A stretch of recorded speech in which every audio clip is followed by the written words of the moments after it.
If you want to retire early, you need income for the rest of your life. The traditional 4% rule, which is what most people rely on to retire with confidence, that is designed to last for 30 years, which does not apply to most of you who are watching this video hoping to retire in your 50s or early 60s, where now you might need income for 40 plus years, depending on, of course, how long you live. So what I'm going to do today is show you how to make sure you do not outlive your money, and here's how I'm going to start. I always try to give my clients fun examples and analogies that finally makes them connect the dots in all the financial jargon that's out there. And one is that I'll say, you're not a great investor. And people will say, what do you mean? I've invested so well. I now have $1 million or $2 or $5 or $10 million. How do you think I got here if I didn't invest it well? So like, who are you to say I didn't invest well? And I'm obviously half joking with my client when I say that, but I'll say, just because you invested in the S&P 500 does not make you a great investor. I own the S&P 500. I believe in investing in it, but only having the S&P 500 is the equivalent of saying, just because I know how to put gas in my car, I'm a mechanic. We know behind the hood, underneath the hood, should I say, because you can't really go behind the hood, underneath the hood, that's where you can really see how the car is running. And I will be the first person to put my hand up and say, there is absolutely no way I could fix any car. I know next to nothing, let alone how to pump my own gas. That's just about what I can do. So with that being said, I'm going to now show you underneath the hood in today's video from the investing philosophy so that you have total clarity when it comes to creating lifetime income. So number one, no matter what's happening in the markets, no matter what politics you believe in, no matter macro, microeconomic trends, whatever's going on, you can see on my screen right here, it's always a great time to invest. I love this chart because so often people are trying to make sure that they can time what if I get in right at the exact time where then it grows perfectly, and you're going to drive yourself mad doing that, and you'll always be beating yourself up or wishing, oh, the grass is greener. Don't even go through what I call that head trash. You can see here, yes, there are times where it can be more optimal than others, but you cannot guess those. And even if someone says you can, I would be skeptical of that person. So you can see here, yes, markets go up over time, and the volatility, that's the reward that you receive. You receive your money growing over time, outpacing inflation, because you're being willing to accept these short-term downturns. So this is the first thing to just always know. Now, I know this is not going into lifetime income. I'm about to do that. But this is what I like to start with, especially if you're about to retire and you're now thinking, oh my gosh, what if I retire and I get unlucky? What if it's a bad time? It's always a great time to be invested. Yes, markets will shift. That will continue to happen throughout retirement. But this can be a really helpful graph to alleviate some anxiety and see, you know what? Yes, markets do recover. Sometimes it just takes a little time. So I use the S&P 500 as just proxy for what I wanted to use in today's video, which is how we're going to create lifetime income. So number one, don't just invest in the S&P 500, and don't just take my word for it. Yes, I am a CFP, a certified financial planner, and that's not why you should listen to me. I've shared it many times, but how many doctors would you never let touch your body? Probably a lot of them. You should not listen to me just because I'm a CFP. Hopefully what I'm explaining in just a second is going to resonate, and that will make you go, okay, that just makes sense. So what I'm going to show you now, this chart here, this is the S&P 500 every year. I like the way this is outlined here. You can see the average return is 10%. It's never done that exactly in a given year. That's the average. And 73% of the time in any given year, you are going to receive a positive result in terms of just north of 0.01%. You will have made money.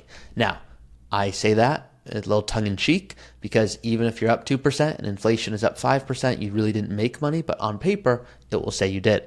So this is a nice chart. This is what a lot of people look at and go, yeah, that's why I have the S&P 500. Look at that. The results are amazing. Here's what a lot of people are not looking at, however. So if you look at my screen now, this is the same chart I just showed you, just explained a little differently. So what this is if we look at 2010 to 2020, that's the S&P 500. Okay, so you can see here's 10-year period where the United States, compared to every other country, New Zealand was first, then US, then Denmark, then Thailand. US was second. It was amazing. Look how well it did. I mean, it averaged almost 15%. That's incredible. But look what happens if you just got unlucky. And let's just say you retired in 2000. The US, or the S&P 500, which is the 500 biggest companies in the US, you can see it actually lost an average of about 3% per year.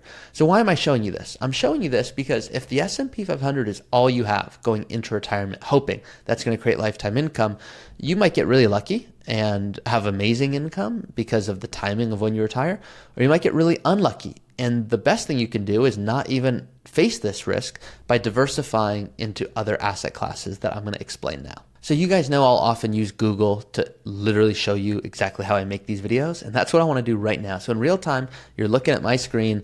I'm going to search investment quilt 2025, just because all of you guys can do this. And sometimes you're just wondering, where do I go to find stuff? And you can just click the first one here, asset return quilt. Guys, this is going to look intimidating at first, where you'll go, I'm not going to look into this. I'm going to have to be some CFP to be able to analyze this. You do not. Here's what's so cool about this is we can look at any asset class year by year and actually see what it has performed as well as what we can anticipate over time from a risk to return perspective. So let's just pick an example here. We're going to pick the green. So let's hover over my green little yellow cursor here. US large caps. In 2015, so the last 10 years, the US large cap did 0.9%. In this individual year, it was up 0.9%. In 2016, it was up 12%, then up 22%, then it was down 5%, then it was up 32%, then up 21, up 26. So I'm following the US large caps only. That's one asset class. And you can see it's done so well over the last 10 years, it's been the highest performing asset class. 12.2%. That's the S&P 500. You can see gold comes in second at 10%, then US small caps, then global portfolios. So a global would be 60% global, 40% US. Then you can see it goes into international developed markets and REITs and high yield and emerging markets and commodities. And you can actually see an asset class return as a quilt. And this is really cool because let's pretend that you hypothetically said, I want a global 60-40 portfolio. Well, that's this fourth highest one over 10 years. But you can see here, let's see how it did in 2015. Well, it was down 2%. What about in 2016? It was up 6%, then up 17%, then down 6%. Now in 2022, it was down 18%. You might be comfortable with that. You might not be.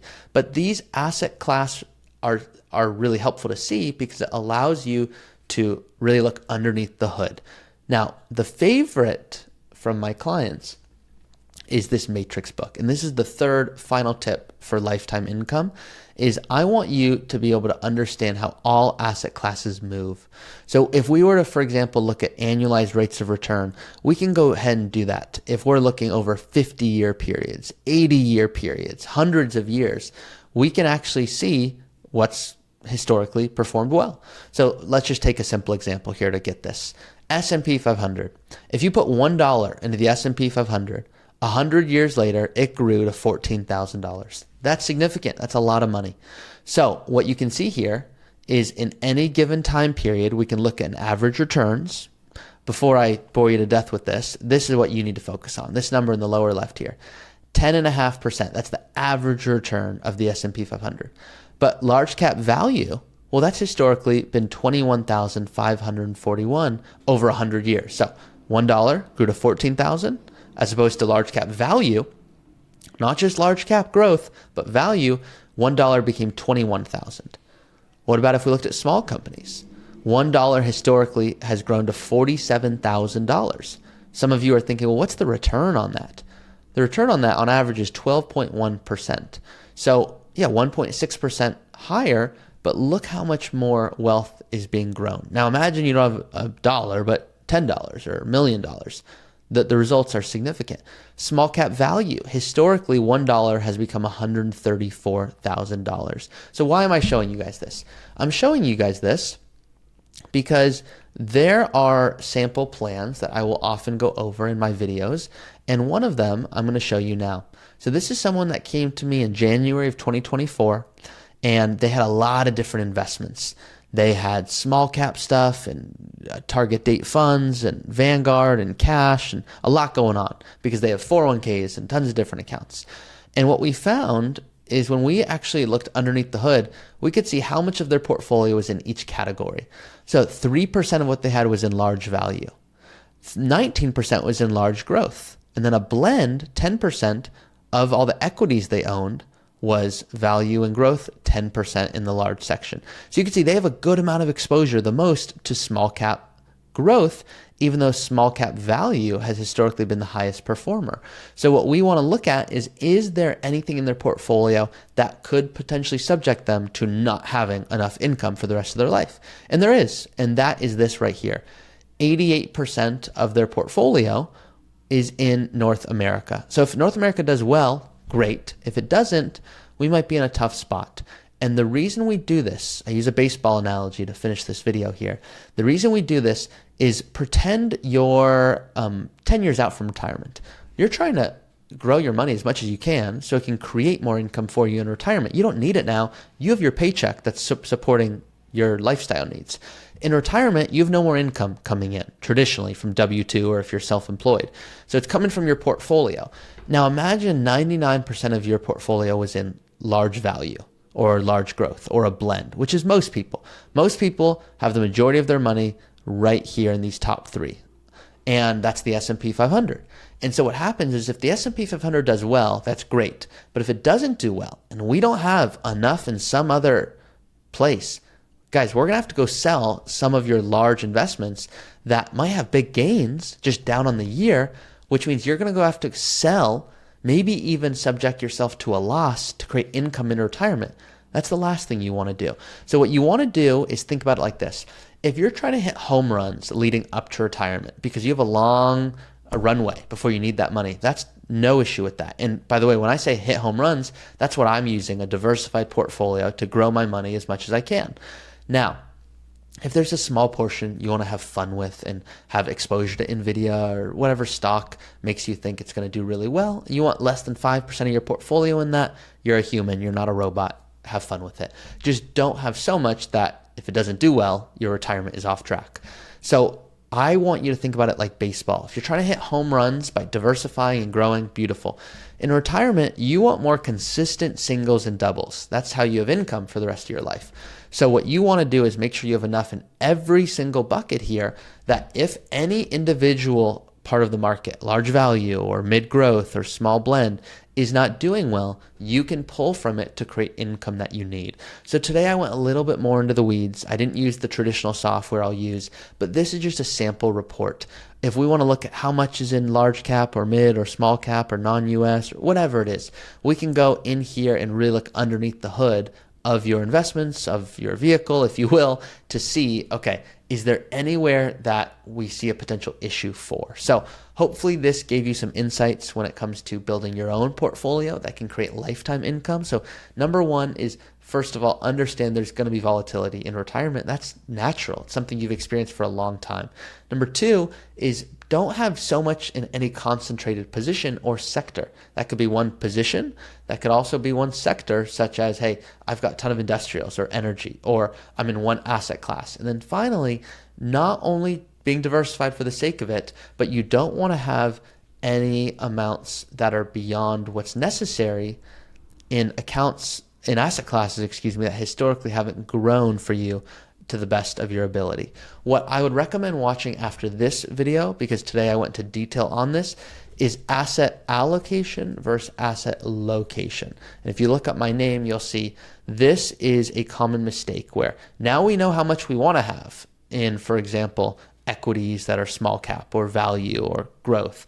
Now, where do we put those? Should they go in the Roth IRA? Should they go in the brokerage account, which I call a superhero? Should that go in my high yield savings account? So this video will help you understand how much and where specifically you should hold your assets for retirement. So hopefully this video was helpful. Once again, this is what we do here at Root Financial. So if you want a deeper dive on our investments, our philosophy for your specific situation, we would love to show you how we can help you optimize.